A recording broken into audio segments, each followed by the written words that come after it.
പാകിസ്ഥാൻ വീണ്ടും രണ്ടായി മുറിയുമോ എന്ന സംശയം ബലപ്പെടുകയാണ്. പാകിസ്ഥാനിലെ ബലൂചിസ്ഥാൻ പ്രവിശ്യയിൽ 7 ജില്ലകൾ കലാപവുമായി രംഗത്ത് വരികയാണ്. അവിടെ കലാപം ഉയരും എന്ന സൂചനയാണ് പുറത്തു വരുന്നത്.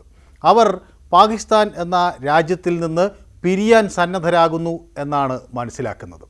പാകിസ്ഥാനിലെ പാർലമെൻറ്റ് അംഗം മൗലാന ഫസൽ ഉർ റഹ്മാനാണ് ഈ കാര്യം വ്യക്തമാക്കുന്നത്. ഈ ജില്ലകൾ വിമോചനം പ്രഖ്യാപിച്ചേക്കാം, അല്ലെങ്കിൽ വിമോചന സമരത്തിലേക്ക് നീങ്ങിയേക്കാം എന്നൊക്കെ അദ്ദേഹം മുന്നറിയിപ്പ് നൽകുന്നു. ബംഗ്ലാദേശിൻ്റെ വിമോചന സമരം നമുക്ക് അറിയാം. 1971 ഇന്ത്യ പാകിസ്ഥാൻ യുദ്ധത്തെക്കുറിച്ചും നമുക്കറിയാം. ഈ കാര്യങ്ങളൊക്കെ അദ്ദേഹം അവിടെ പരാമർശിക്കുകയാണ്. സമാനമായ ഒരു സാഹചര്യം വീണ്ടും പാകിസ്ഥാനകത്തുണ്ടാകുന്നു എന്നാണ് ഈ നേതാവ് പറയുന്നത്. പാകിസ്ഥാനിലെ ഭരണകക്ഷിയുടെ നിലപാടും മനോഭാവവും മാറ്റണമെന്നാണ് അദ്ദേഹം പറയുന്നത്. കാരണം ഈ ഭരണകക്ഷിയുടെ അല്ലെങ്കിൽ സർക്കാരിൻ്റെ മനോഭാവം കാരണം ബംഗ്ലാദേശ് പാകിസ്ഥാൻ വിട്ടുപോയതിന് സമാനമായ ഒരു സാഹചര്യം വീണ്ടും പാകിസ്ഥാനിൽ ഉണ്ടാകും എന്ന മുന്നറിയിപ്പ് അദ്ദേഹം നൽകുകയാണ്. പാകിസ്ഥാൻ്റെ പാർലമെൻറ്റായ പാകിസ്ഥാൻ നാഷണൽ അസംബ്ലിയിലാണ് ഈ പരാമർശങ്ങൾ വന്നത്. ഇന്ത്യ വളരെ ഗൗരവത്തോടു കൂടിയാണ് ഈ സാഹചര്യത്തെ കാണുന്നത്. ബലൂചിസ്ഥാൻ പ്രവിശ്യയുടെ ചില ഭാഗങ്ങളിൽ നിന്ന് വിമോചന സമരം ഉണ്ടായാൽ ഐക്യരാഷ്ട്രസഭ അവരെ അംഗീകരിക്കാൻ തയ്യാറാകും എന്ന് റഹ്മാൻ എടുത്ത് പറയുന്നു. ബലൂചിസ്ഥാനിലെ ജില്ലകൾ വിമോചനം പ്രഖ്യാപിച്ചാൽ അവരെ ഒരു പ്രത്യേക രാജ്യമായി തന്നെ അംഗീകരിക്കേണ്ടി വരും. ഐക്യരാഷ്ട്രസഭ ഉൾപ്പെടെ അവരുടെ സ്വാതന്ത്ര്യം അംഗീകരിക്കുകയും അത് പാകിസ്ഥാൻ്റെ തകർച്ചയ്ക്ക് വഴിവെക്കുകയും ചെയ്യും എന്ന് ഫസൽ ഉർ റഹ്മാൻ പറയുന്നു. ഇത് പാകിസ്ഥാനും വളരെ ഗൗരവത്തിൽ എടുത്തു എന്ന് വേണം മനസ്സിലാക്കാൻ. പാകിസ്ഥാനിലെ കുറം മേഖലയിൽ ഇപ്പോൾ അക്രമങ്ങൾ വർദ്ധിച്ചു വരികയാണ്. ആ സാഹചര്യത്തിൽ കൂടിയാണ് ഈ നേതാവിൻ്റെ പരാമർശം. പതിറ്റാണ്ടുകളായി ഈ പ്രദേശത്ത് സുന്നി ഷിയ സംഘർഷങ്ങൾ നിലനിൽക്കുന്നുണ്ട്. നവംബർ മുതൽ വീണ്ടും അവിടെ ചില സംഘർഷങ്ങൾ ഉണ്ടായി. ഏതാണ്ട് 150ഓളം പേർ മരിച്ചു. മെഷീൻ ഗണ്ണുകളും അതുപോലുള്ള ആയുധങ്ങളുമൊക്കെയായി ആളുകൾ പരസ്പരം ഏറ്റുമുട്ടുകയാണ്. ഗോത്രവർഗ്ഗക്കാരാണ് അവിടെ ഈ പോരാട്ടത്തിൽ ഉള്ളത്.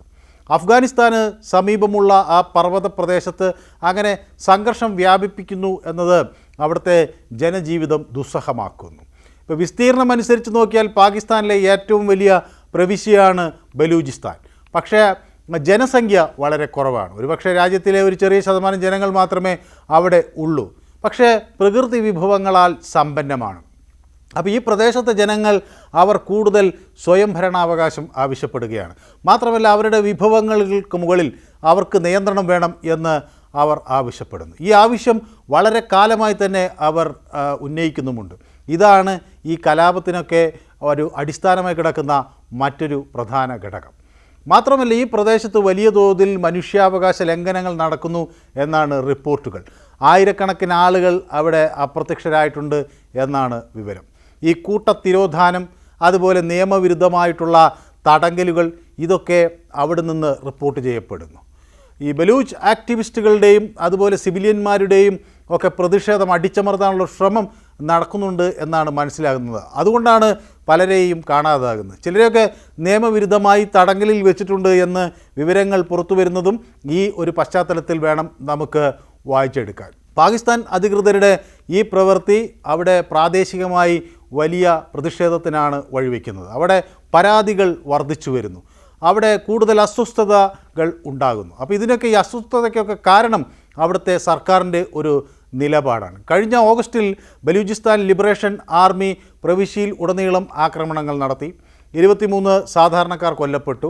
70-ലധികം ഈ സൈനിക മേഖലയൊക്കെ ഉള്ളവരുമായൊക്കെ ഏറ്റുമുട്ടലുണ്ടായി. അവരൊക്കെ കൊല്ലപ്പെട്ടു. പാകിസ്ഥാൻ്റെ വികസനത്തിന് ഇന്ധനം നൽകുന്ന വിഭവസമൃദ്ധമായ ഒരു സംസ്ഥാനത്താണ് ഈ പ്രശ്നം നടക്കുന്നത് എന്നവിടുത്തെ ജനം തിരിച്ചറിയുന്നു. അപ്പോൾ 2015 ആരംഭിച്ച ചൈന പാകിസ്ഥാൻ സാമ്പത്തിക ഇടനാഴികയുണ്ടല്ലോ, അത് ഒക്കെ ഈ പ്രദേശം അതിനുവേണ്ടി വിഭവങ്ങൾ നൽകുകയും പക്ഷേ അതിൻ്റെ ഗുണം അവർക്ക് ആവശ്യമനുസരണം കിട്ടുന്നില്ല എന്ന പരാതി ഉയരുകയും ഒക്കെ ചെയ്യുന്നുണ്ട്.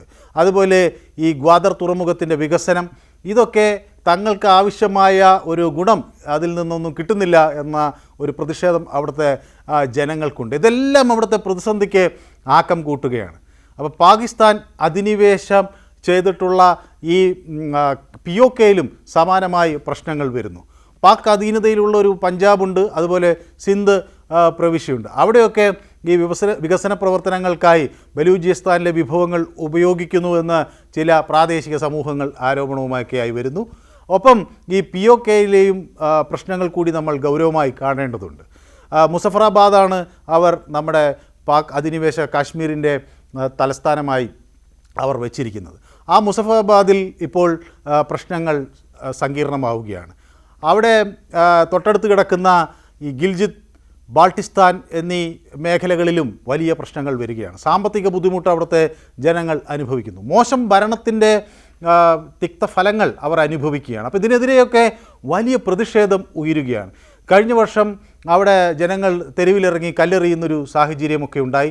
ജനക്കൂട്ടത്തെ നേരിടാൻ മുസാഫറാബാദിൽ കേന്ദ്ര അർദ്ധസൈനിക വിഭാഗങ്ങൾക്ക് ഇറങ്ങേണ്ടി വന്നു, വെടിയുതിർക്കേണ്ടി വന്നു, ആളുകൾ കൊല്ലപ്പെടുന്ന സാഹചര്യം ഒക്കെ ഉണ്ടായി. അപ്പോൾ പ്രതിഷേധങ്ങൾക്ക് അവിടെ നേതൃത്വം നൽകിയത് വ്യാപാരികളുടെ സംഘടനകൾ കൂടിയാണ്. അവിടെ അവർ ചില പ്രധാന ആവശ്യങ്ങളൊക്കെ ഉന്നയിച്ചു.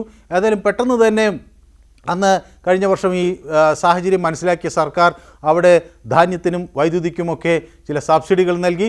ഏതാണ്ട് ഒരു $83 മില്യൺ അവിടെ ചിലവഴിച്ചാണ് ആ പ്രശ്നങ്ങൾ പരിഹരിച്ചത് എന്നുകൂടി നമ്മൾ മനസ്സിലാക്കണം. അപ്പോൾ അതൊന്ന് ശാന്തമാക്കാൻ സർക്കാർ കഴിഞ്ഞ തവണ വലിയ തിടുക്കത്തിൽ ഇടപെട്ടു. പക്ഷേ അത് ഇപ്പോഴും ഉണ്ടോ എന്ന കാര്യത്തിൽ സംശയം നിൽക്കുകയാണ്.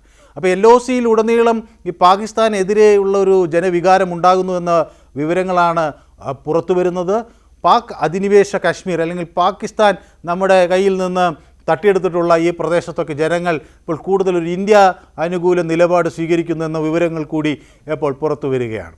അത് അവിടുത്തെ പ്രധാന കാരണം അവിടുത്തെ ജനങ്ങളുടെ സാമ്പത്തിക ദുരിതാവസ്ഥയാണ്. ഒപ്പം അവർക്ക് ഇന്ത്യയിലേക്ക് നോക്കുമ്പോൾ ഈ രാജ്യം കൂടുതൽ വികസിക്കുന്നതായും കൂടുതൽ മുന്നേറ്റം നടത്തുന്നതായും ഒക്കെ അവർക്ക് കാണാൻ കഴിയുന്നു. അപ്പോൾ പലരും ഇന്ത്യ അനുകൂല നിലപാട് സ്വീകരിക്കുന്നു എന്നൊക്കെയാണ് മനസ്സിലാക്കുന്നത്. ഒരു രാജ്യത്ത് ഇതുപോലെ ഒരു പ്രശ്നമുണ്ടാകുമ്പോൾ അത് അത്ര ഒരു സന്തോഷകരമായ വാർത്തയല്ല. പക്ഷേ ഇന്ത്യയിൽ എപ്പോഴും പ്രശ്നങ്ങൾ സൃഷ്ടിക്കാൻ ശ്രമിക്കുന്ന പാകിസ്ഥാനിൽ ഈ പ്രശ്നങ്ങളുണ്ട് എന്ന് പറയുമ്പോൾ നമ്മളത് ഗൗരവത്തോടെ കാണുന്നു. കാരണം മറ്റ് രാജ്യങ്ങളിൽ പ്രശ്നമുണ്ടാക്കാനായുള്ള ശ്രമങ്ങൾ നടത്തുന്ന പാകിസ്ഥാനെ പോലുള്ള രാജ്യങ്ങൾക്ക് ഇത് ഒരു വലിയ പാഠവും കൂടിയാണ്.